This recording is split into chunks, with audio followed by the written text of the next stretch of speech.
when I'm sewing and I cut off pieces of fabric that I don't need, or at the end of a project when I have strips or pieces left over, I have a little bucket under my desk and I just put the things, the leftover bits in there. So today I went through and I found in that bin all kinds of orange pieces. Some of them are strips, some of them are Halloween, some of them have blue bits on them, some of them are cartoony, some of them are bright prints, but there's not enough of one to do anything. So I just went through and picked out all kinds of things, and then I have started to sew them together.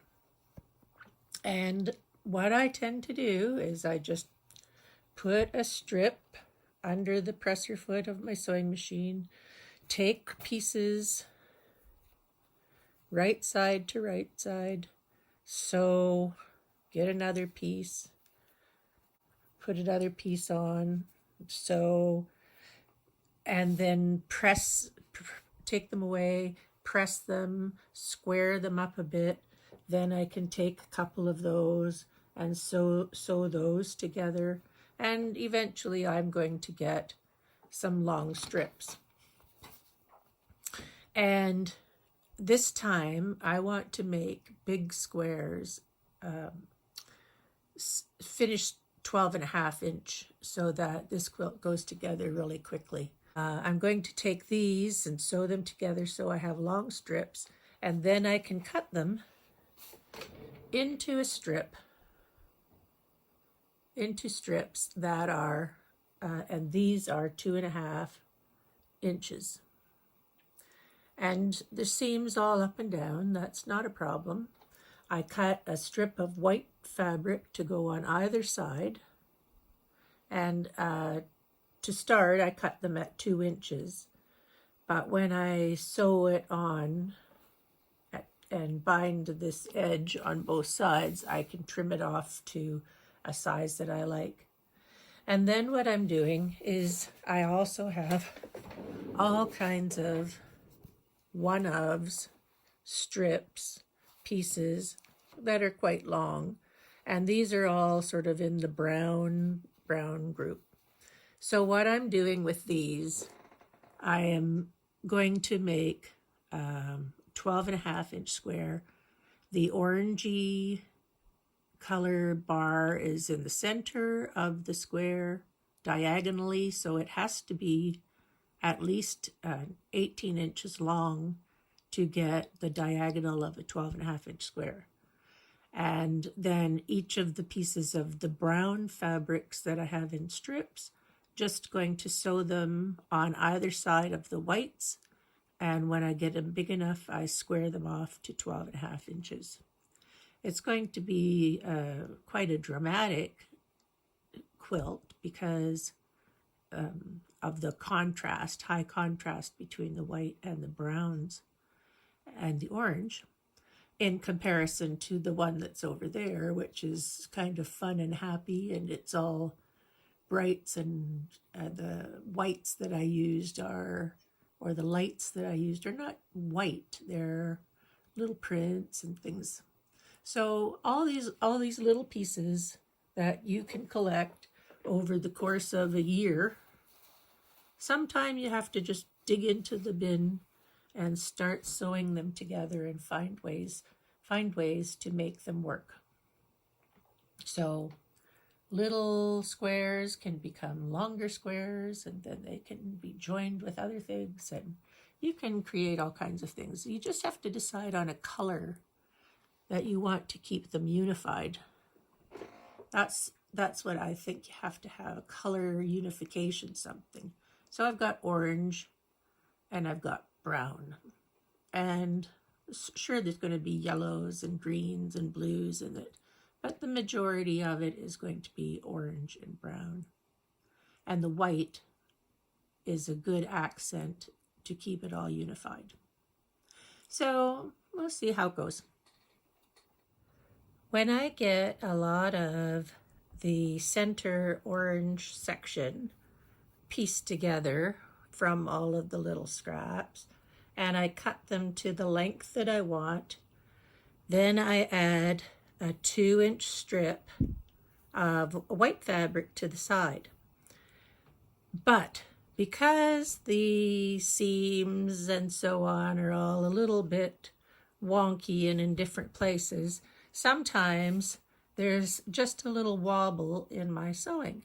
And I'm not that great straight sewer anyway, so if I want my corners and points to match up in the final quilt, I do a little bit of trimming. And you see I'm trimming it now to 1 1/2 inches. 1 1/2 inches. And if you look along the row, sometimes there's a little bit of extra fabric at one end that isn't at the other end. So I always do a little bit of fine trimming and make sure that the strips now are the correct width so that when I sew them together, they're going to match at the points, and all of those white lines will meet at the points that they need to meet. Just a little bit of trimming, that's all.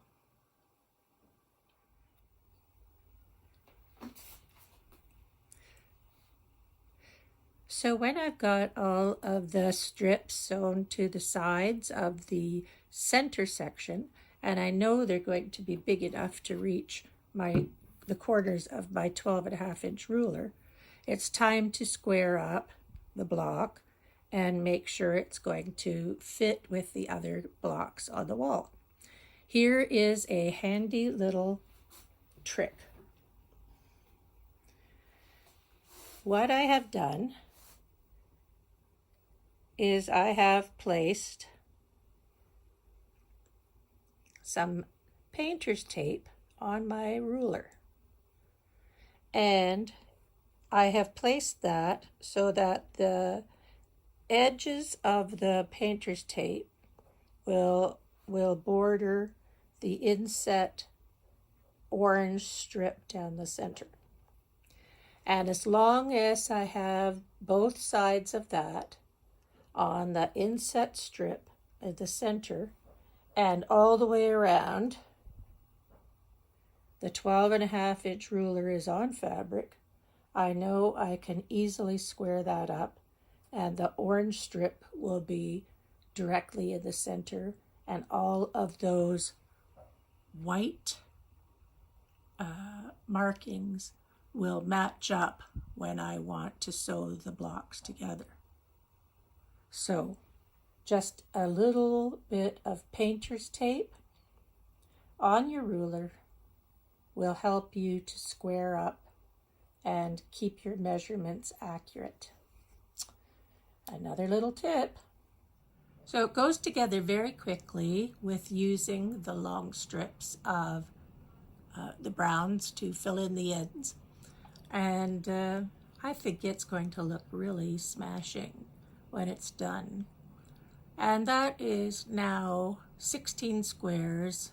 Each square is 12 1/2 inches unfinished, so 12 inches finished. So that already measures 48 inches square, and it didn't take me very long to make that at all.